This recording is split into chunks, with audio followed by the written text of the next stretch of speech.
Governments were never meant to escape debt. And I am going to show you how the trap was built. This isn't about corruption.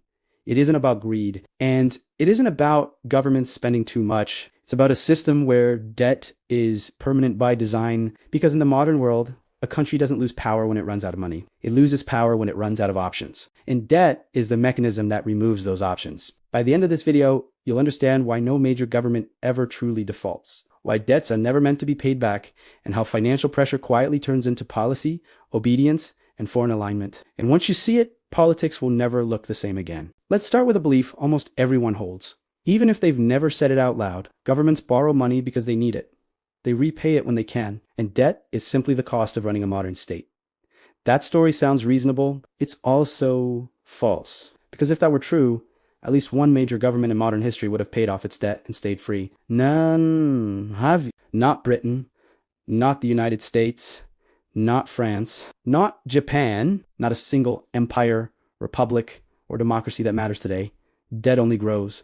Crises reset the scale, and then it grows again. That isn't failure. That's design. Now here's the first question you need to ask yourself. If governments are sovereign, why do they borrow money? They create themselves. Why does a state with taxing power, legal authority, and monopoly control over force need permission to spend? The answer is older than modern politics. It begins with the separation of money from the state. Once upon a time, rulers issued money directly.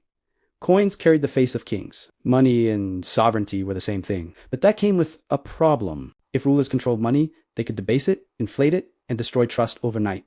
So a new idea emerged. What if money creation were removed from political hands and placed into private ones? What if governments became borrowers instead of users? Because once a government must borrow its own currency, it can never be free from its creditors. This is where modern debt begins. Not as a tool for funding governments, but as a way of controlling them. Now, pause for a moment, because this is critical. The most powerful financial dynasties in history did not rise by ruling governments. They rose by financing them.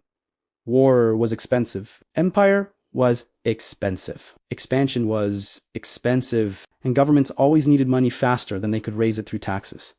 That gap created opportunity. Families and banking houses emerged that specialized in one thing above all else: lending the states, not short-term loans, not personal debts, but sovereign debt. Debt that could never truly be repaid without collapsing the state itself. And this is where names like Rothschild, Morgan, and others enter the story. Not as secret rulers, but as architects. The Rothschilds didn't conquer Europe.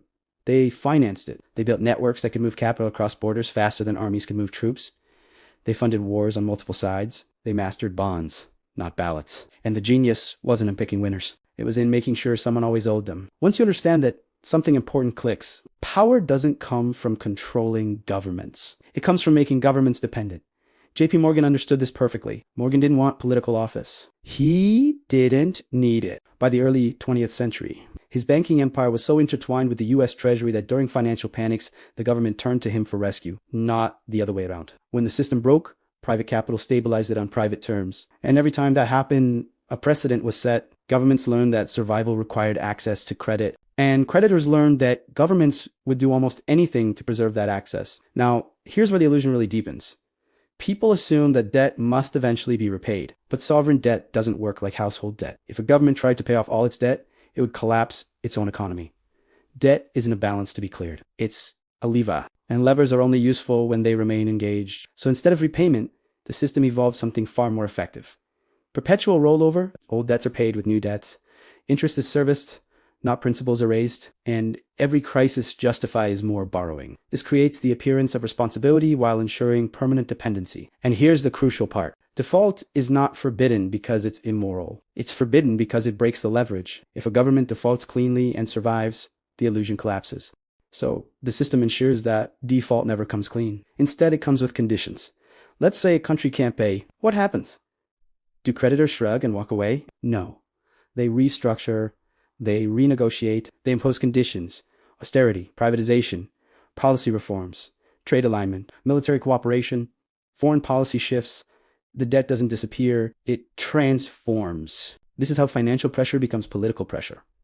And this is why debt is more powerful than invasion. Armies create resistance. Debt creates compliance. Because when a government owes money, it doesn't just owe currency, it owes behavior. Now stay with me, because this is where the picture becomes unmistakable. Institutions like the IMF and World Bank weren't created to end debt crises. They were created to manage them, to make sure defaults never threaten the system itself. Loans are extended not to free countries, but to stabilize creditors. And the price is always the same.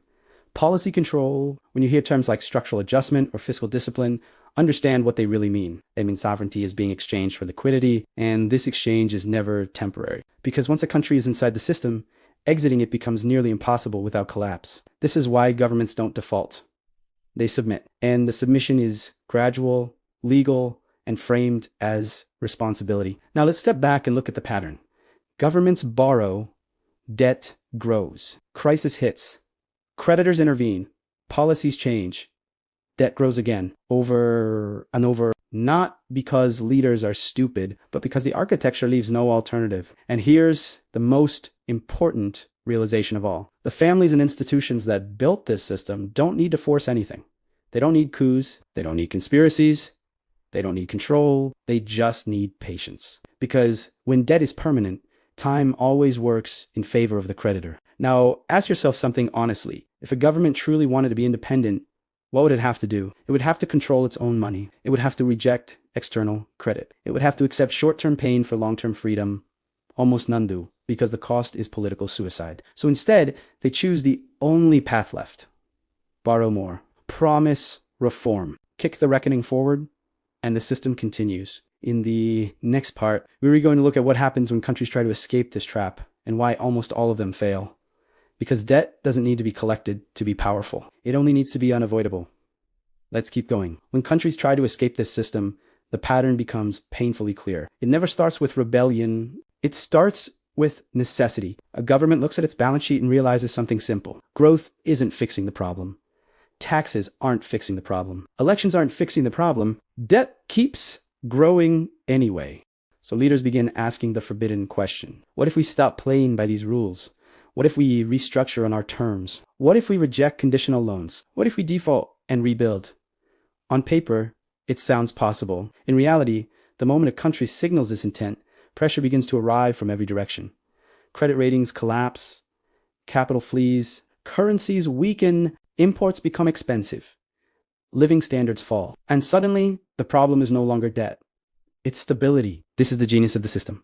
Debt doesn't need enforcement squads. It enforces itself through markets. The moment a country steps out of line, it is isolated financially. And modern economies cannot function in isolation.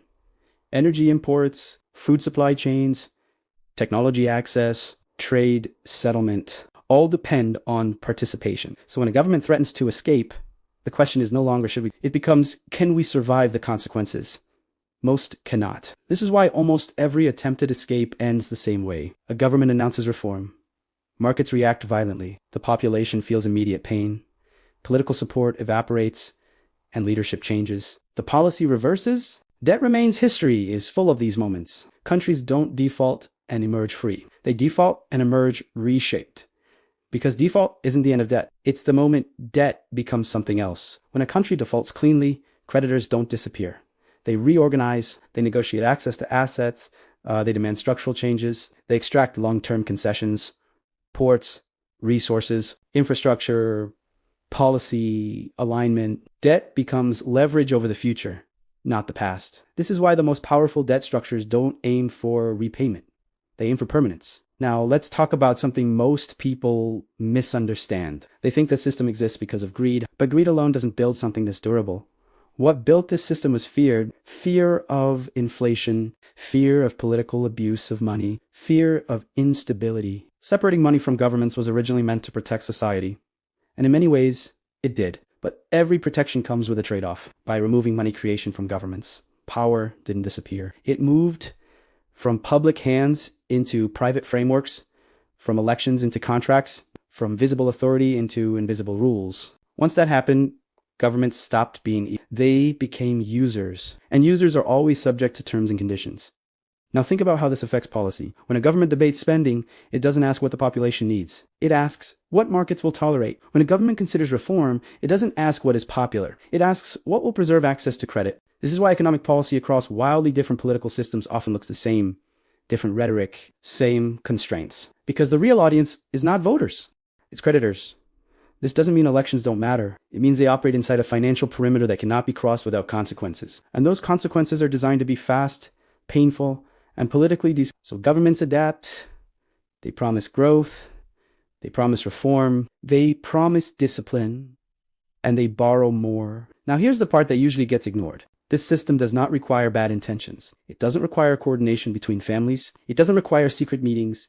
It doesn't require centralized control. It works because incentives are aligned. Creditors want safety. Governments want survival. Institutions want stability. Debt satisfies all three as long as it never ends. And that's why crises are not accidents. They're pressure valves. Crises reset expectations. They justify new borrowing. They expand institutional authority. After every crisis, debt is larger and control is tighter. And the public is told this time is different. Now look at the present moment. Global debt is at historic highs. Interest rates are no longer zero. Growth is slowing. Demographics are worsening. This is the most fragile moment the system has faced in decades. And yet no one is talking about repayment. They're talking about restructuring, about sustainability, about managing the burden, because everyone involved understands the truth. Debt is no longer a problem to be solved. It's the system itself. Now, ask yourself this. If debt were truly dangerous to those in power, would it be allowed to grow this large? Or would it have been stopped long ago? The fact that it hasn't tells you everything you need to know. Debt isn't tolerated. It's required. Because without debt, the leverage disappears. Without leverage, policy becomes unpredictable. And unpredictability is the one thing financial systems are built to eliminate. This is why governments are trapped. Not by villains, not by families, but by a structure that rewards dependency and punishes independence. And once that structure is in place, escaping it becomes harder with every passing year. In the final part, we're going to confront the most uncomfortable implication of all. If debt is permanent and sovereignty is conditional, then what does freedom actually mean in the modern world? Because once you understand that, you stop asking why governments behave the way they do, and you start understanding why they can't behave any other way. Drop a like and subscribe, and let's keep going. If debt is permanent, then sovereignty is conditional. And that realization changes how you see everything. It means governments are not free actors operating in an open field. They are managers operating inside boundaries that cannot be crossed without punishment. Those boundaries are not written into constitutions. They're written into balance sheets. This is why policy across the world feels strangely uniform. Different countries, different cultures, different political systems, same outcomes. Austerity when markets demand it. Stimulus when growth collapses. Bailouts when systems fail. Promises of reform that never quite arrive. It's not because leaders are lying. It's because the room they're operating in is smaller than people realize. Now let's confront the hardest question of all. If debt never ends and default is not allowed, then what does freedom actually look like? Freedom in this system doesn't mean independence. It means compliance with favorable terms. It means being trusted enough to borrow cheaply. It means behaving predictably. It means aligning with the rules that keep capital flowing. That is the modern definition of sovereignty. Not control over money, not control over policy, but access to credit on acceptable terms. And once you see that, you stop being surprised by foreign policy decisions. You stop being surprised by wars that don't make sense, by alliances that defy public opinion, by policies that seem to hurt the population but calm the markets. Because those decisions aren't being made in a vacuum, they're being made under pressure, pressure that doesn't shout, pressure that doesn't threaten, pressure that simply removes options until only one remains. This is why debt is more powerful than force. Force creates enemies. Debt creates dependence. And dependence doesn't need to be enforced every day. It only needs to exist.